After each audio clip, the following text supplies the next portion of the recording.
皆さんこんにちは、アイロンです。徹子だに。今回もファイアーエムブレム覚醒スマブラ縛りをやってまいりましょう。今回のストーリーは 16.5 回目からの続きになってるだ。なんか隣の大陸からの侵略者が来てるだかなんだかだっただに。バルブ帝国が海を渡って攻めてきたんでしたね。早速フェレアの港で現地住民に略奪行為を働いていますよ。仕事のできる蛮族さんですね。そんな言ってる場合じゃねえだに。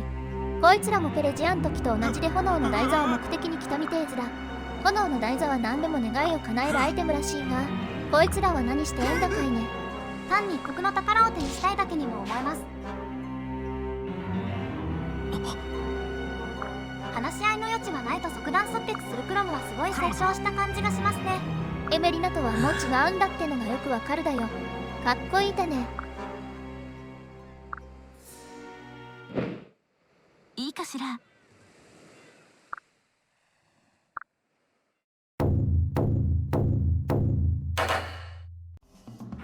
それでは今回の作戦について説明していこうと思います。ストーリーは今回短かっただな。まずアンナのお店にハマーンがあったのでそれを購入しました。セリスの神経を修復するつもりなので一応の報告です。そいでクラスチェンジの報告もしとかんとね。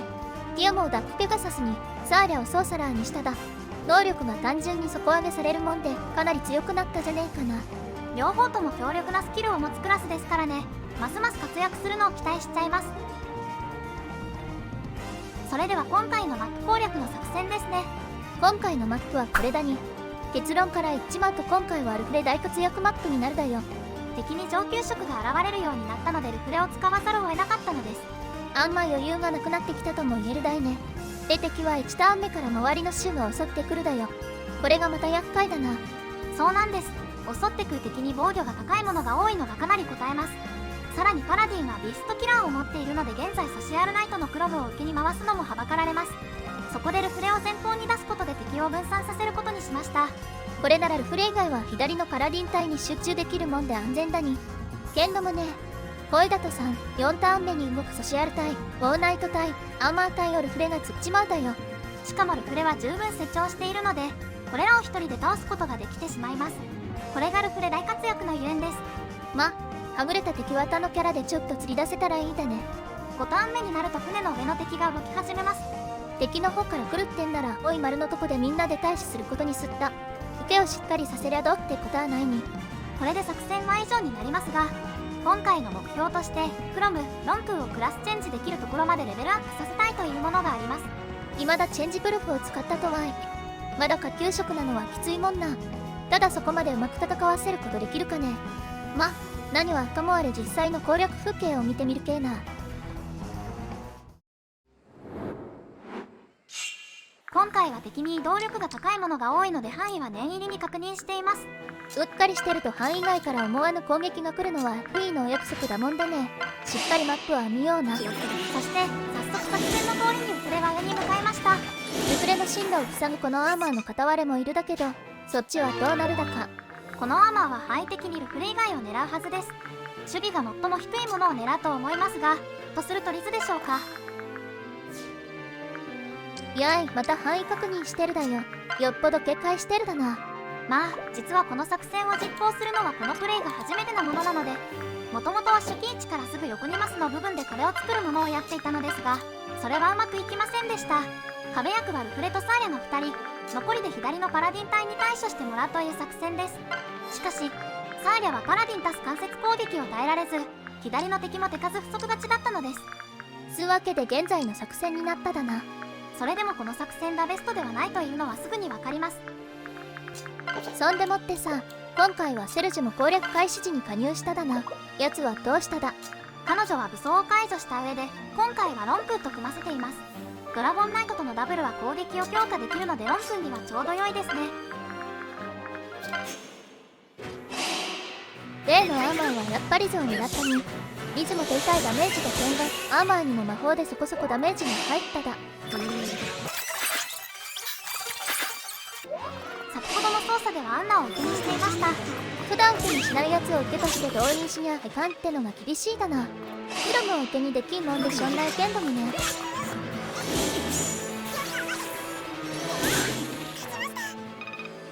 レベルアップ。つもの相変わらずの両成長です。もはやいいことはねえな。またついに復習も習得しました。復習は HP 減少した分の半分をダメージに加算するスキルだに。発動率は脅威の技の2倍。技が50なら毎回発動するだに。すげえだろ。本当屈指の強スキルです。発動率は技パーセントか技割る 2% くらいでもよかったんじゃないでしょうか。さてこのターンですがリフレシタが大変になっているのが分かりますか。リズが攻撃を受けていて次でやられる状況だに。アーマーを倒さにゃいかんだけどソシアルもいるもんでリズ側に行かないよう道を封鎖しないとまずいだよ。でもって道を塞ぐと攻撃を受けきれない可能性が高くて誰かがやられるだね。いわば八方塞がりなわけです。論理ではどうにもならないわけです。こうなるとしょんないね。やることはただ一つ。おめえの出番だロンクー。そういうわけでロンクーの必殺にかけました。必殺は出ませんでした。それどころかロンクーに致命傷を負わせてしまうという絶体絶命の事態に追い込まれたのです。どうすったこれ。とりあえずアーマーを倒してレベルアップ。防御面強化は嬉しいや。嬉しいには嬉しいですが敗北の可能性が高い中の嬉しい成長が来るのは意地でもこの成長はなかったことにしたかねえよ。とにかく今はできることをやるだけですね。パラディンは倒せるので倒しましょう。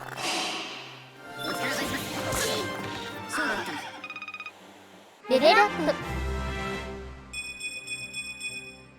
クロムらしいアタッカー成長です。悪くないでしょう。屋外戦闘も習得しただ。このスキルの詳細は右枠を見てくれな。で攻略方面だに。ここじゃキャモが敵を倒しながら道の封鎖をしてターンエンドだに。これしかもはや手段がなくロンクーのことはどうにもならないです。どうなるだかね。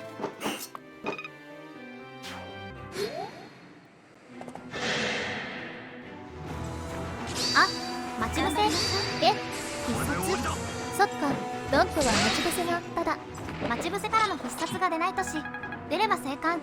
ここはよくとも後ソシアルは見たい。まだ続きます。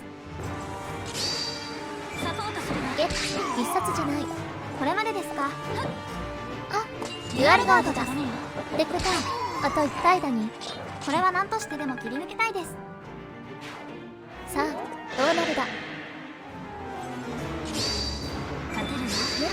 やっただよ。何かものすごい奇跡が起きたというかなんというか。レベルアップ。ちゃんと地まであるだよ。ここまでの世の中ってのうまくできてるだね。そうしたらこの後は譲れむそうなのでダイジェストになります。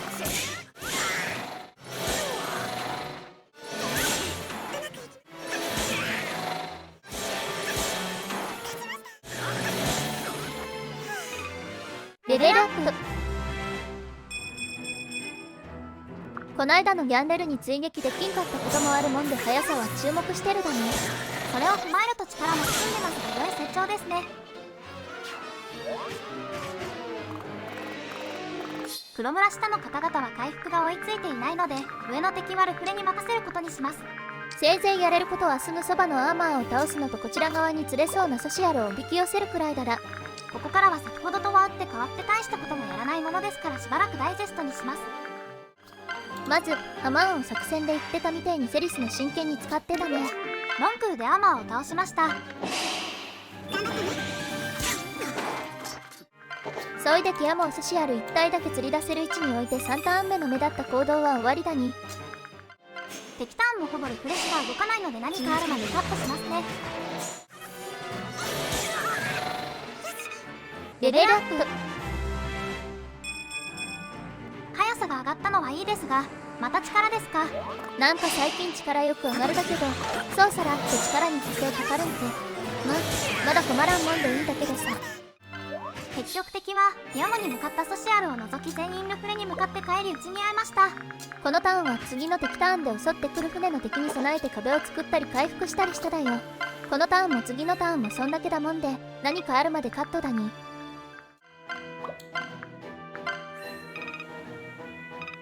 レベルアップ。またもや耐久の強化だに。これ自体は嬉しいだよ。しかし力は3回目のレベルアップでも伸びませんね。このままだと攻めの役目がきつくなってきますよ。そんでもって敵が続々と動いただね。事前に準備はしているので備えは万端です。ただ壁の部分に敵の騎馬部隊の範囲外となる部分があることが分かりました。なのでその部分は論空を置いてアーマーの相手を任せてみようと思います。あれ、向かったのはリズムだった。これはミスです。アーマーに間接攻撃がいるのを見逃していました。倒せたもんで結果オーライかね。次のアーマーは論空を狙っただね。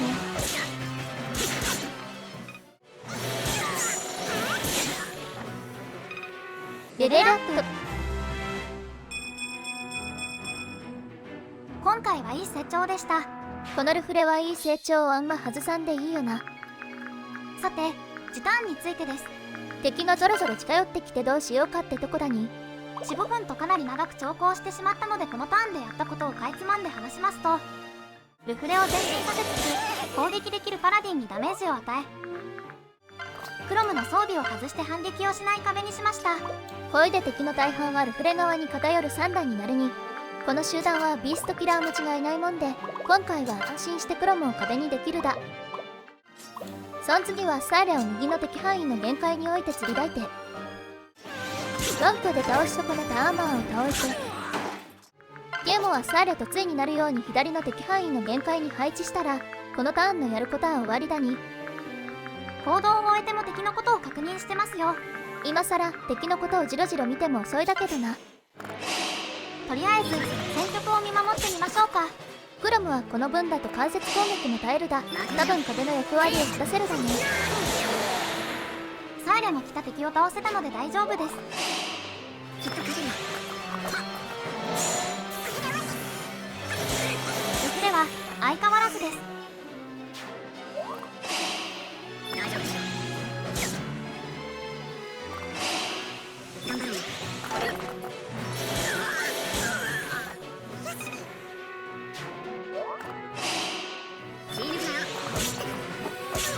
ゲームも問題なく敵を撃退したに。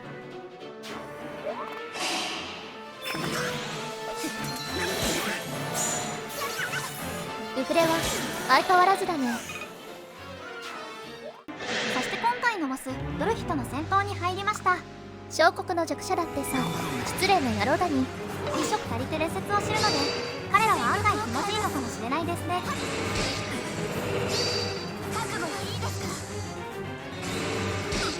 だいぶいい感じに削れただね。ルフレじゃない誰かの経験値としてな。それならとどめはロンクですね。クラスチェンジを急いでますから。ですがその前にレベルアップ。なんと今回5回目のレベルアップずら。それだけルフレに頼ったということです。さすがは S ですね。そいだらこのターンさっさとあの無礼な野郎をブレイクオフしてやろうぜ。片付けましょう。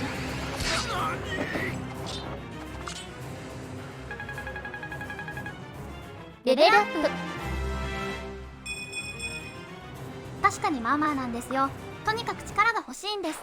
あと徹子さん、さっきのはブレイクダウンの方が正しいと思いますよ。オフもダウンも変わらんだ。分かりゃいいだよ結局。さて話を動画に戻しましょう。ずってもあとは増票だけだもんで、もうダイジェストにすったよ。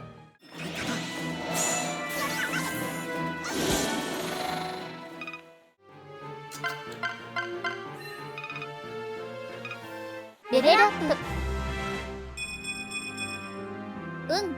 そろそろ速さも重点的に上げてもいいだね。歩くはないんですが、追撃取られるのを防ぐ意味でも速さは欲しいです。